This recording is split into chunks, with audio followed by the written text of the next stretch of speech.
Hello students, स्वागत है आपका हमारे यूट्यूब चैनल स्टडी साला पे।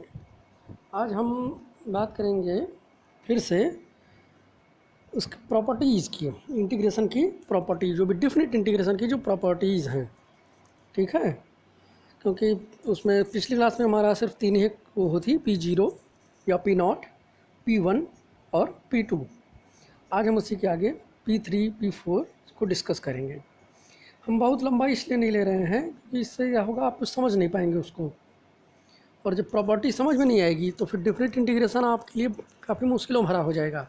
जो क्वेश्चन छोटे में लग सकता है, 1 नंबर का होगा, 2 नंबर का होगा, उसमें आपको 4 नंबर की मेहनत करनी पड़ेगी, तो वो आपका टाइम लॉस कहीं ना कहीं जाके आपको दिक्कत करेगा।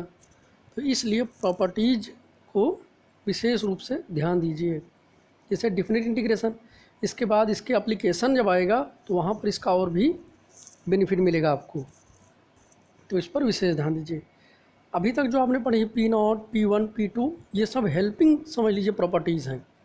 कैसी प्रॉपर्टी? हेल्पिंग, मतलब ये लोग आगे चल के P4 में, P6 में, P7 में आपको हेल्प करेंगे। ठीक है, और बीच में क्वेश्चन में भी हेल्प करेंगे।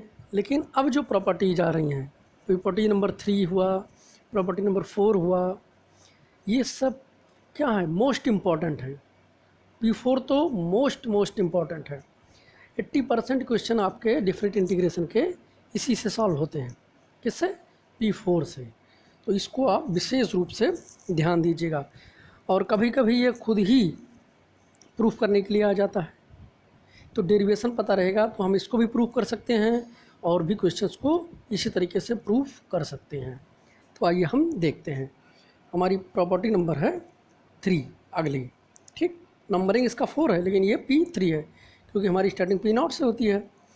तो चलिए देखिए, इसमें P3 है हमारा integration of a to b f(x) dx।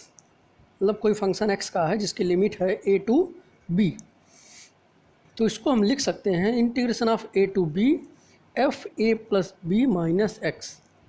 ठीक है, integration of a to b f a plus b minus x, मतलब फंक्शन को हम जहाँ पर x था वहाँ पर दोनों लिमिट का योग।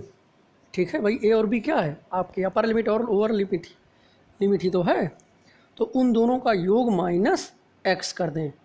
जैसे सपोज करिए कि आपकी लोअर लिमिट है 2 और अपर लिमिट है 4 किसी क्वेश्चन में, और आपको ये वाला प्रगुण लगाना पड़ जाए, तो इसका मतलब क्या होगा? Integration of 0 to 4 f(x) dx का मतलब हो जाएगा आपके लिए इंटीग्रेशन ऑफ, अरे इस तरीके से मिल जाए आपको, ये 2 हो, ये हो 4 और ये हो जाए हमारा f(x), तो इज इक्वल टू हम इसको लिख सकते हैं 2 to 4 f, क्या हो जाएगा? 2 और 4 का सम क्या हो जाएगा? a ये है, b ये है, इन दोनों का योग 6 माइनस एक्स कर सकते हैं। ठीक, यही चीज़ यहाँ पर कही गई है। Integration of a to b a plus b minus x, मतलब क्या कर सकते हैं? फंक्शन के लिमिट को जोड़ के माइनस एक्स, मतलब x को लिमिट के योग से घटा देंगे। ठीक है, तो ये हो गया। अब इसका देखिए डेरिवेशन देख लीजिए कैसे, क्या ये सही है? लिख तो सकते हैं लेकिन सही है कि नहीं है? तो आइए देखिए, इसको हमने इसका क्या ले लिया है? RHS, integration of a to b f a plus b minus x d x. तो हमने क्या क्या देखिए, माना a plus b minus x बराबर t मान लिया सीधा सीधा, तो क्या हो जाएगा? देखिए a का इंटीग्रेशन हो जाएगा 0, सॉरी डिफ्रेंसिएशन होता है, a का डिफ्रेंसिएशन 0, b का डिफ्रेंसिएशन 0 और x का डिफ्रेंसिएशन -1, और t का डिफ्रेंसिएशन क्या होगा? dt बाई डी एक्स, तो वो सॉल्व होकर ये बन जाएगा आपका minus d x is equal to d t, या t x is equal to minus d t हमने बना लिया। अब लिमिट चेंज करेंगे, x is equal to a, तो t is equal to a plus b minus a बराबर b हो रहा है। देखिए a plus b minus a, x बराबर a रखा गया ना, तो a कैंसिल, b बचा, t बराबर b आ गया, मतलब हमारी लोअर लिमिट क्या हो गई? b, ये देखिए हमने लिखी है। फिर x बराबर b कर दिया, तो t बराबर a plus b minus b बराबर a, तो t बराबर a, अपर लिमिट क्या हो गई? a, ये देखिए। ठीक, हमारा क्वेश्चन बन गया integration of b to a f t minus d t, ठीक, is equal to minus b to a f t d t. ठीक है, ये आपका क्वेश्चन फाइनली बन गया इस फॉर्म में, टी के रूप में। अब आइए a to b f t d t, a to b f t d t कैसे हो गया? आप पिछली उसको पढ़ चुके हैं, आपको शायद पता होगा, याद भी होगा। कौन सी प्रॉपर्टी है? प्रॉपर्टी नंबर कौन सी भाई? तुम लोग कुछ पढ़ते नहीं हो, क्या बताएं? नंबरिंग 2 और P1 देखिए लिखा हुआ है हमने यहाँ पर, P1 से integration of a to b f t d t P1 से हुआ है। P1 में क्या कहा गया था कि अगर लिमिट को चेंज कर दिया जाए, मतलब अपर लिमिट को लोअर लिमिट और लोअर लिमिट को अपर लिमिट बना दिया जाएगा, तो क्या हो जाएगा? माइनस का साइन आ जाएगा। तो हमने देखिए क्या किया है, बी ए था, बी टू ए था, तो ए टू बी बना लिया। और जब आपने ए टू बी बना लिया तो क्या हो गया, ये जो माइनस था वो कैंसिल नहीं हो जाएगा? दोनों माइनस, एक माइनस पहले से है और जब लिमिट चेंज करोगे एक माइनस और आएगा, तो वो दोनों माइनस कैंसिल हो जाएंगे, हमारा ये बन जाएगा P1 से। प्रॉपर्टी ऐसे ही लिखा जाता है P1 से, ठीक है। अगर आपको मान लीजिए नंबरिंग नहीं याद है, आपको कन्फ्यूज़न हो गया कि पता नहीं P0 है कि P1 है कि P2 है, तो कोई बात नहीं, आप क्या करिए, प्रॉपर्टी ही लिख दीजिए, ठीक है। कि integration of a to b f x d x बराबर minus integration of b to a f x d x, हो गया आपका काम, ठीक है। वैसे याद रहेगा तो थोड़ा सा आपके समय की बचत ही होगी।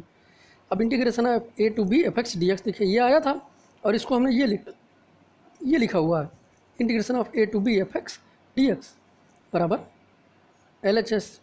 अब देखिए ये कैसे बना, सोचने वाली बात ना, जहाँ टी था वहाँ एक्स हो गया। तो ये आपके P0 से हुआ है। अब P0 वाला देखिए क्या है, P0 है हमारा integration of a to b f x d x बराबर integration of a to b f t d t, ठीक है। तो वो प्रगुण लगा दिया। तो अब आइए देखिए इसका हम क्वेश्चन देख लेते हैं, इसका एग्जाम्पल भी देख लिया जाए। ये देखिए एग्जाम्पल के मेथड से थोड़ा सा प्रूफ देख लेंगे तो आसानी हो जाती है हमको और ज़्यादा समझ में आ जाता है। अब देखिए हमने ये ले लिया, integration of 1 2 3 x d x बराबर इंटीग्रेशन ऑफ 1 2 3 क्या हो जाएगा 4 माइनस एक्स डी एक्स। भाई देखिए 1 2 3 एक्स डी एक्स था, अब इसमें अगर हम P3 लगा देंगे तो क्या हो जाएगा 1 2 3, लिमिट वही रहती है, बस क्या हो जाता है लिमिट के योग से x को घटा दिया जाता है, तो 1 3 4 4 माइनस एक्स डी एक्स। उसका प्रूफ देख लीजिए आप, हमने क्या किया, दोनों पक्षों के एक साथ सॉल्व कर दिया है, आपको क्लियर हो जाए ये चीज़। देखिए क्या हो गया, x का इंटीग्रेशन क्या होगा, एक्स स्क्वायर अपान 2 लिमिट 1 2 3 हो गई। फिर इंटीग्रेशन ऑफ 1 2 3 लिमिट की और 4 का 4 dx अलग कर दिया और 1 2 3 x dx अलग कर दिया। भाई बीच में माइनस है तो हमने इसको 2 क्वेश्चन बना दिया, चाहते तो हम डायरेक्ट भी कर देते लेकिन नहीं किया है। अब देखिए यहाँ से 1/2 कांस्टेंट है, बाहर हो गया एक्स स्क्वायर 1 2 3 लिमिट हो गई लगती है हमारी। फिर integration of 1 2 3 4 dx minus 1 2 3 x dx।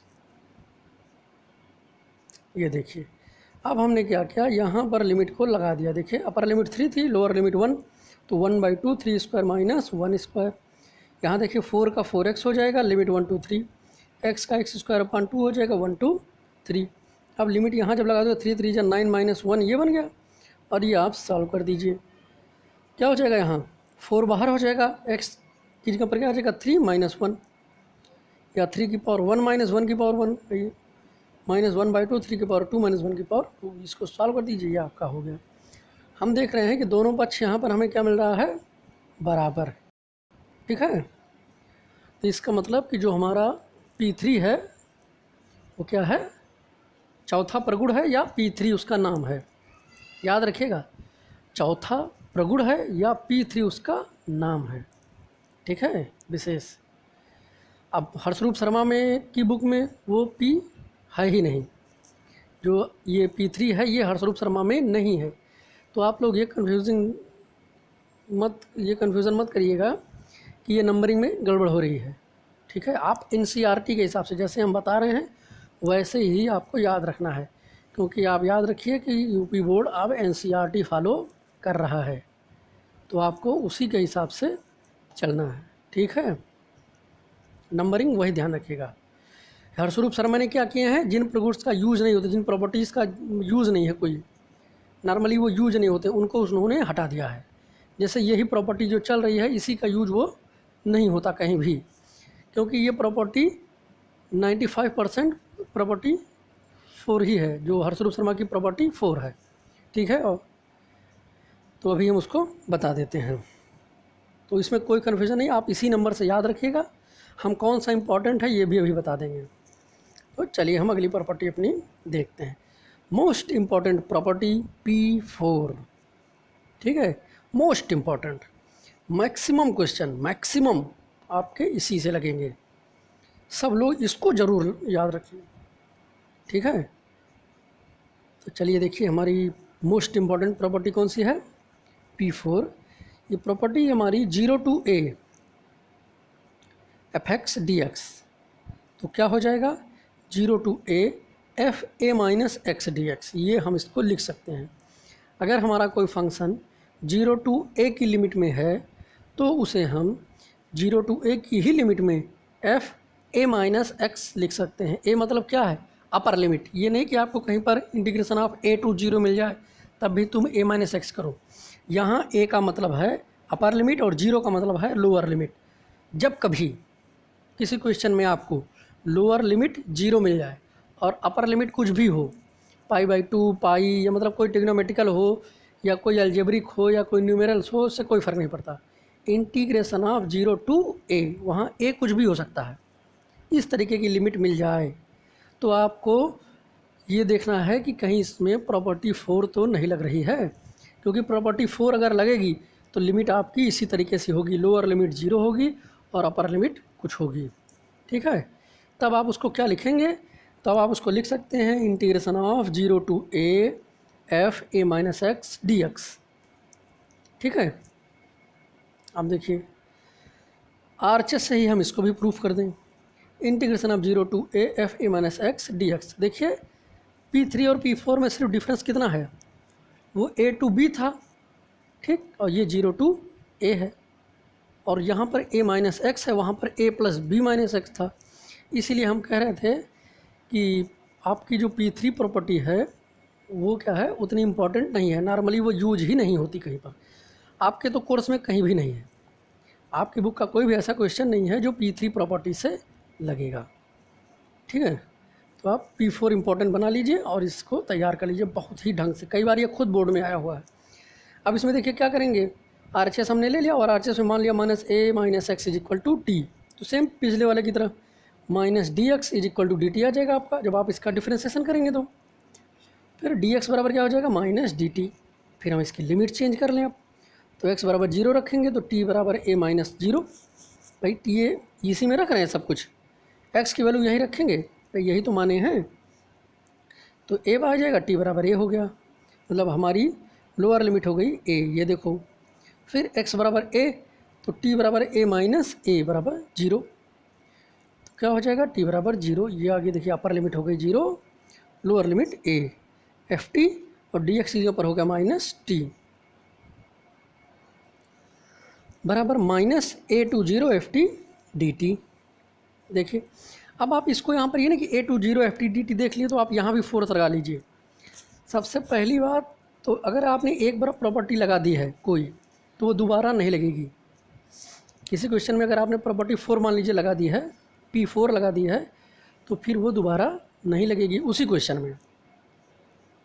अब देखिए क्या होगा इसमें भी हम वही करेंगे जो पिछले क्वेश्चन में किया था। क्या किया था, देखिए यहाँ पर हम लिमिट को चेंज कर दें। अगर हम अपर लिमिट को इस जगह पर देखिए, ये जहाँ पर अगर हम अपर लिमिट को लोअर लिमिट और लोअर लिमिट को अपर लिमिट बना दें तो क्या हो जाएगा, माइनस हमें मिल जाएगा, तो माइनस माइनस कैंसिल। ये देखिए हमने वही यहाँ पर किया है। देखिए अपर लिमिट 0 था, यहाँ लोअर लिमिट बना दिया, लोअर लिमिट a था, वहाँ अपर लिमिट बना दिया, तो माइनस मिला, और एक माइनस पहले से था तो वो दोनों माइनस कैंसिल हो गए। एफ टी डी टी, ये P1 लगाया है आपने, P1 प्रॉपर्टी है। फिर क्या किया, अब 0 to a F x d x इसको लिख लिया। अब ये कैसे लिखा, तो t की जगह पर हमने x लिख दिया है, ये प्रॉपर्टी है हमारी P0। ठीक, तो ये हमारा प्रूफ हो गया। इसी तरीके से प्रॉपर्टी लगती हैं, पता लगेगा आपके क्वेश्चन मान के कर रहे हैं। अब आपका क्वेश्चन तो आ गया टी में, आपका क्वेश्चन टी में आ गया, अब क्या करोगे, वहाँ तो फंस जाएगा मामला कि क्वेश्चन तो हमने एक्स का हमें मिला था और हम तो अपना सब बदल के टी में कर लिए हैं। तो अब क्या किया जाए, तो उस जगह पर यही प्रॉपर्टी आपकी लगाई जाती है, पी नॉट लगा दो, टी को एक्स का फंक्शन सीधा सीधा जहाँ जहाँ दूसरा वो लिखा हो उसको आप एक्स में या जिसमें क्वेश्चन दिया गया था उसमें बदल लीजिए। ठीक है, एक्स का मतलब हमारा है कि जिस उसमें आपको दिया गया था, वो थीटा में दिया गया था, एक्स में दिया गया हो, जिसमें भी दिया गया हो। अब इसका भी हम एग्जांपल देख लीजिए और ज़्यादा आपको क्लियर हो जाएगा कैसे इसका यूज हम कहाँ करते हैं। ये देखिए आपके एक्सरसाइज का ही क्वेश्चन है, एग्जाम्पल्स के रूप में हमने एक्सरसाइज के ही क्वेश्चंस लिए हैं। ठीक है, चलिए देखिए 7.11 का ये पहला ही क्वेश्चन है, एग्जाम्पल के फॉर्म में ले लिया। ये है integration of 0 to π/2 cos square x d x दी ठीक है। अब इसमें हम देखेंगे इसमें ये हम क्वेश्चन को सॉल्व कैसे करें। तो हम देख रहे हैं कि इसकी जो लिमिट है वो 0 to π/2 है। आप अगर चाहें तो इसको हम आप दूसरे मेथड से भी लगा सकते हैं। कौन से मेथड से, cos स्क्वायर एक्स को आप cos 2 में बदल के सॉल्व करिए, लेकिन आपको खुद पता है कि वो क्या होता है, काफ़ी लंबा प्रोसेस होता है, खंडशः समाकलन लगे वो सब लगेगा उसमें, फिर काफ़ी मेहनत करनी पड़ जाएगी आपको, लॉन्ग होगा आपका। ठीक है, और अगर आपको इस तरीके से प्रूव याद हैं, प्रॉपर्टीज़ याद हैं, तो बहुत आसानी हो जाएगी। देखिए कैसे, अभी आप समझ जाएंगे तो आपको बहुत आसान लगेगा। ये देखिए 0 π/2 cos square x d x है। हम देख रहे हैं यहाँ पर कि लिमिट क्या है, 0 to a है, और 0 to a लिमिट देखिए तो बस अंदाज़ा लगा लीजिए, अंदाज़ा लगाइए, कन्फर्मेशन नहीं है अभी, ये अंदाज़ा लगा लीजिए पक्का इसमें P4 लगेगा। ठीक है, अब P4 लगेगा तो देखिए डायरेक्ट हल करना कोई उचित नहीं, यहाँ पर आप लगा लीजिए अभी और। जैसे आप अगर लगा लेते हैं तो हम देखेंगे कि अगर हम इसमें चौथा प्रगुण लगाएंगे तो ये हमारा हो जाएगा integration of 0 to π/2 cos π/2 minus x whole square, इस तरीके से। तो cos π/2 माइनस एक्स का हो जाएगा हमारा साइन स्क्वायर एक्स। ठीक है, तो ये हमारा बन जाएगा। तो इस तरीके से अंदाज़ा लगा के तब बढ़िए। तो देखिए क्या किया है हमने देखा कि ये 0 to π/2 है, cos square x d x है, तो इसमें चौथा प्रगुण लग सकता है क्योंकि लिमिट क्या है, π/2 की है। लगा दिया हमने चौथा प्रगुण, आई बराबर 0 to π/2, ये लिमिट सेम ही होती है, cos square x d x ले लिया। ये हो गया हमारा पहला इक्वेशन, इसको आई बराबर हमने मान लिया, पहला हो गया। अब आइए, अब इसमें हम प्रगुण लगाएंगे 0 to π/2 cos square π/2 minus x d x. कैसे हुआ ये, P4 से आगे लिख दिया है हमने, P4 से हुआ। अब इसको सॉल्व करिए तो 0 to π/2 cos π/2 माइनस एक्स का होल स्क्वायर। अब ये सब स्टेप आप डायरेक्टली कर सकते थे लेकिन हमने तब भी कर दिया। ठीक, π/2 माइनस एक्स स्क्वायर। अब देखिए क्या हो गया आपका, आई बराबर 0 to π/2 cos π/2 माइनस एक्स क्या होता है, cos 90 minus theta sine theta, और चूँकि स्क्वायर लगा हुआ है तो साइन स्क्वायर एक्स, ये हो जाएगा। ठीक, अब ये साइन स्क्वायर एक्स हो जाएगा तो आप इसको क्या कर सकते हैं, अब इसको आप जोड़ दीजिए। ठीक, हम क्या करेंगे, जोड़ देंगे, इक्वेशन सेकंड इसे बना लेंगे और इसे जोड़ देंगे। देखिए अब ऊपर एक बार फिर से देख लीजिए, आई बराबर हमने माना था ये, फिर इसमें चौथा प्रगुण लगाया और ये बन गया हमारा ये। ठीक है, अब हम क्या करेंगे, देखिए वहाँ cos स्क्वायर एक्स था, यहाँ साइन स्क्वायर एक्स था, दोनों की लिमिट सेम थी, हम दोनों को जोड़ देंगे समीकरण 1/2 करने पर।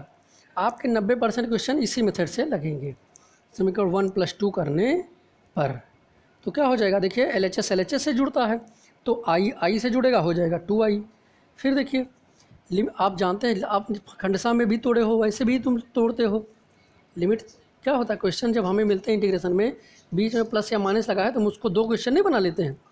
अब यहाँ देखिए वही चीज़ है, ये 0 to π/2 cos square x plus 0 to π/2 sine square x, दोनों की लिमिट सेम है ना, तो दोनों को एक ही लिमिट में लिख लिया गया है। ये देखिए 0 to π/2 cos square x plus sign square x, ऐसा आपको मिलता है तभी तो आप ऐसा तोड़ते हैं, देखिए करते हैं ना, हाँ वही चीज़ है यहाँ पर।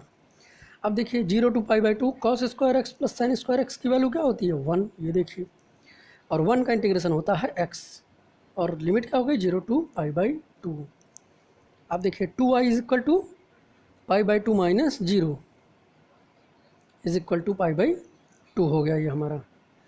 अब यहाँ 2i है तो 2 जो क्या आ जाएगा, पक्षांतर होगा, क्या हो जाएगा i is equal to pi by 4, और ये आपका आंसर हो गया। ठीक है, अब 0 टू पाई बाई 2 का जब भी क्वेश्चन मिलेगा तो नॉर्मली ज़्यादातर में आंसर तो पाई बाई 4 ही आता है, काफ़ी क्वेश्चन में आपको पाई बाई 4 ही आएगा।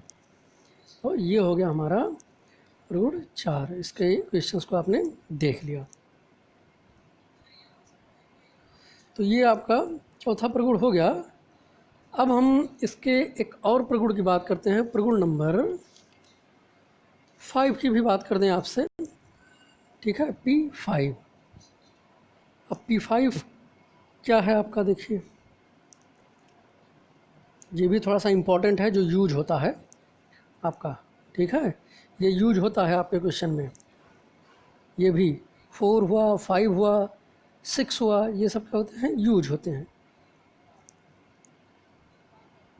चलिए, अच्छा, ये हर्षरूप शर्मा का P5 हम बहुत बात कर रहे हैं इस टाइम। इस NCERT का जो P5 है, ये जो क्वेश्चन है, ये कहीं भी आपको मिले नहीं, सिर्फ NCERT में ही ये दिया गया है, हर्षरूप शर्मा में तो ये दिया ही नहीं गया है। ठीक है, तो ये वाला नहीं होता, हर्षरूप शर्मा का जो P5 है, जो इसमें आपको 7 नंबर पर मिलेगा। ठीक है, हर्षरूप शर्मा का जो 5 है, जो 6 है, वो इम्पोर्टेंट है, जो इसका 6 और 7 है। ठीक है, वो भी यूज होते हैं। हर्षरूप शर्मा का चौथा, पाँचवा और छठवां इम्पोर्टेंट है। पहला दूसरा तो उनका जो समझ लीजिए कि वो हेल्पिंग वो हैं, तो बस याद रहें आपको, वो उतने इम्पोर्टेंट नहीं है, बस यूज हो जाते हैं बीच में। ठीक है, लेकिन इनका जो है, इसका जो पाँचवा है और जो तीसरा था, वो तो एकदम यूजलेस है NCERT का, लेकिन अब है कोर्स में तो हमें पढ़ना ही पड़ेगा। अब आइए देख लीजिए इसका P5 क्या है, 0 to 2a fx dx is equal to 0 to a fx dx plus 0 to a f 2a minus x dx। देखिए इसका फिर से आपको 0 to 2a का कोई फंक्शन दे दिया गया है लिमिट का। अब इसको आपने पहले तोड़ दिया 0 to a fx dx। ठीक है, फिर क्या किया, 0 to a f 2a minus x dx किया है। ठीक है, 0 to a f 2a minus x का मतलब हो गया कि a की जगह पर जो भी होगा उसका दुगना माइनस एक्स। ये चीज़ यहाँ जो भी लिमिट लिखी होगी, इस जगह पर ऊपर अपर लिमिट, इस जगह पर जो अपर लिमिट होगी उसका दोगुना माइनस एक्स किया जाएगा।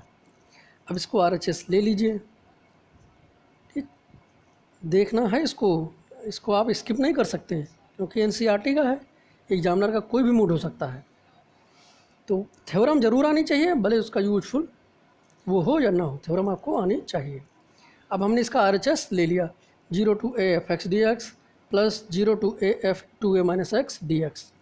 ठीक है, देखिए जब आपने माना, क्या माना, 2a माइनस एक्स बराबर t। देखिए हमने इसको नहीं सॉल्व किया है, हमने ये वाला सॉल्व किया है। ठीक, क्या सॉल्व किया है, ये वाला सॉल्व किया है, इसको तो हाथ भी नहीं लगाया, ये वाला। इसमें हमने 2a माइनस एक्स बराबर t मान लिया, तो क्या आ जाएगा, माइनस dx बराबर dt हो जाएगा।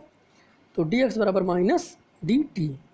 अब यहाँ पर आप x बराबर 0 लिखिए, तो t बराबर क्या हो जाएगा, 2a माइनस 0 बराबर 2a, t is equal to 2a। मतलब हमारी लोअर लिमिट क्या हो गई, 2a, फिर x is equal to a रखा, तो t is equal to 2a minus a is equal to t आ गया। तो हमारी अपर लिमिट क्या हो गई, a। ठीक, देखिए ये 0 to a f x dx plus 2a to a f t minus dt। अब आगे बढ़िए, क्वेश्चन ये बन गया हमारा। अब यहाँ पर 0 to a f x dx plus a to 2a f t dt कैसे हुआ ये, P1 से देखिए लिमिट चेंज हुई है, अपर को लोअर और लोअर को अपर बनाया गया है, और उससे माइनस आता है तो dt वाला माइनस दोनों कैंसिल हो गए। अब 0 to a f x dx plus a to 2a f x dx हो गया। अब देखिए जहाँ f(x) था वहाँ, वो जहाँ f(t) था वो f(x) कैसे हो गया, तो वो P0 से। ठीक है, सबको देखिए लिमिट विमिट सब सेम है, सिर्फ जहाँ t था वहाँ x हो गया, तो ये आपका P0 से बन गया। अब यहाँ पर हमें 0 to 2a f x dx P2 से। ठीक है, 0 to 2a f x dx कैसे होता है आपका, देखिए P2 प्रगुण जो था तोड़ने वाला, कि a to b है तो a to c plus c to b वाला लिमिट जो लगाए थे वो वाला है आपका। देखिए ये 0 to a fx dx plus यही देखिए a तो यहाँ है a to 2a, तो क्या हो जाता है 0 to 2a हो जाता है, 0 to 2a fx dx आपके P2 से ये हमारा बन गया। ठीक, और ये ये LHS ही तो है, देखिए ऊपर क्वेश्चन क्या है, यही तो है, ये 0 to 2a fx dx लाना था, ये देखिए आ गया। तो ये आपका डेरिवेशन हो गया। तो आप ये बार बार हम कह रहे हैं डेरिवेशन ज़रूर देखिए, करिए ज़रूर, डेरिवेशन ज़रूर आना चाहिए आपको, क्योंकि आपको डेरिवेशन नहीं आया ना तो समझ जाइए कि आप क्वेश्चन भले लग जाए आपका, लेकिन आप पढ़े नहीं हैं फिर। तो ये आपका हो गया P5।